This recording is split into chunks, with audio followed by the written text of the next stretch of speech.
कुछ समय से चर्चाओं में रहने वाले गंगा जमुना परिसर फिर एक बार सुर्खियों में आ गया है। लकड़गंज पुलिस ने शुक्रवार को इस परिसर के एक अड्डे से 2 तहखाने और एक सुरंग ढूंढ निकाली है। एक नाबालिग पीड़ित की शिकायत के बाद पुलिस द्वारा जांच में ये तहखाने सामने आए।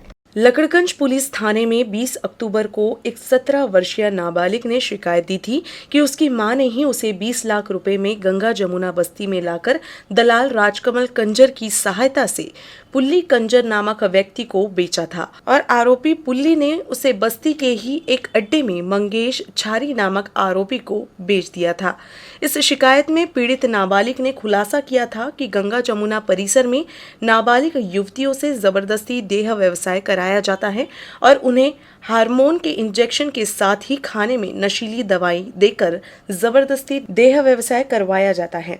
हालांकि करीब 3 महीने पहले ही पुलिस ने इस परिसर में देह व्यवसाय पर रोक लगा दी थी और तब कई सामाजिक संगठनों ने पुलिस की इस कार्रवाई को अवैध और राजनीति से प्रेरित बताया था।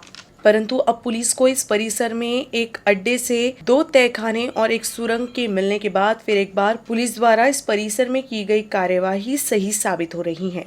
हमने जब आंदोलन किया था, गंगा जमुना हटाओ समिति ने जब आंदोलन किया तो इस बात को बड़े इससे रखा था हमने कि यहाँ तलघर है और नाबालिग बच्चों को यहाँ से उनसे व्यवसाय किया जाता है।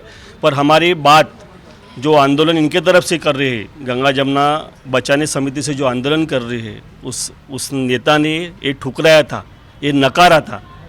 और हमने उनको कहा था कि हमें मालूम है कि यहाँ तलघर में होता है, बच्चों से व्यवसाय किया जाता है, नाबालिग लड़कियों से यहाँ व्यवसाय किया जाता है। इसका स्पष्टीकरण आज आपको यहाँ मिला है। यहाँ तलघर आपको आज पुलिस कार्रवाई में मिला है और पुलिस को भी झूठा ठहराने की कोशिश जो आंदोलनकारी थी उसने की थी। अब मैं उनसे कहूँगा कि आपने कहा था कि अगर यहाँ तलघर मिलता है तो मैं अपना नाम चेंज करूँगी। आज ये वक्त आ गया है कि आप अपना नाम चेंज करें और जो नाम आप देंगे वो हम नाम आपका रखने के लिए हम लोग ये गंगा जमुना हटाओ समिति हम निश्चित तौर से आपका नामकरण बारसा करने के लिए हम तैयार हैं। पुलिस ने राजस्थान से इस मामले में शामिल 3 आरोपियों को भी गिरफ्तार कर लिया है। साथ ही जांच के आगे बढ़ने के साथ ही इस मामले में और नए खुलासे होने की उम्मीद है। गंगा जमुना परिसर पिछले 2 से 3 महीनों से चर्चाओं में है और इस पूरे क्षेत्र को जो है प्रतिबंधित किया जा चुका है। 4 दिन पहले ही एक पीड़ित नाबालिग जो है वो लकड़गंज पुलिस थाने में आई थी। उसने शिकायत की थी कि उसे 20 लाख रुपयों में बेचा गया है और इसी परिसर में उससे जो है देह व्यवसाय करवाया जाता था। जांच के दौरान ही जब आज पंचनामा किया गया तो उसने जिस जगह पर बताया वहाँ पे तलघर मिले हैं, सुरंग मिली है जहाँ पर उसको रखा जा रहा था और उससे ये पूरा व्यवसाय जो है करवा रहा था। इस संदर्भ में बात करने के लिए पीआई पोटे सर हमारे साथ मौजूद हैं, उनसे जानते हैं। सर, जो सुरंग मिली है कितनी सुरंग है, क्या जानकारी है और अभी तक की जाँच में कितने आरोपी निष्पन्न हुए, कितने अटक हुए हैं? जो पीड़ित नाबालिग लड़की को 20 लाख रुपए में बेच के गंगा जमुना में भेजा गया था, वही नाबालिग लड़की से यही रूम में देह व्यापार का व्यवसाय ज़बरदस्ती से किया जा रहा था।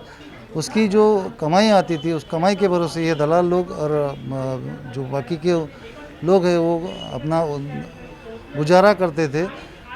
यहाँ जब हमने लड़की को लाया और गुना दाखिल किया, गुना दाखिल होने के बाद में घटनास्थल पंचनामा करने जब आए तो उन्होंने बताया कि यहाँ हमें तलघर में और भुया एक छोटा सा सुरंग है वहाँ पे छुपाया जाता था।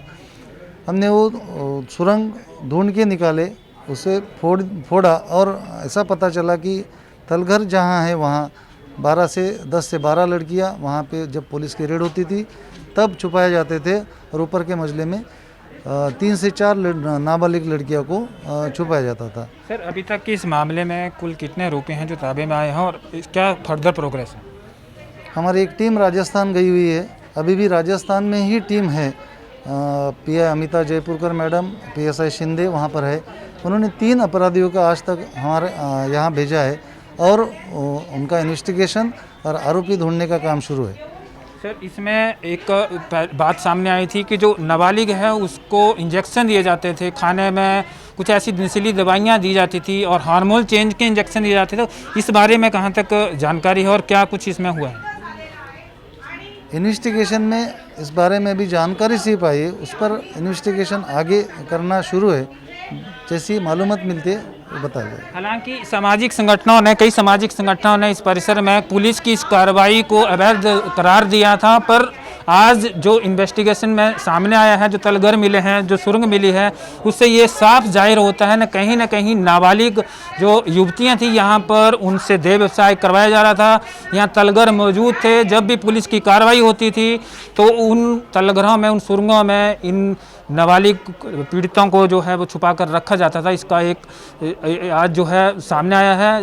निश्चित तौर पर जो पुलिस की कार्रवाई है उस कार्रवाई को इस बात से बल जरूर मिलेगा। कैमरामैन मिलिंद हिप्से के साथ मैं करण ठाकुर, यूसी न्यूज़ नागपुर।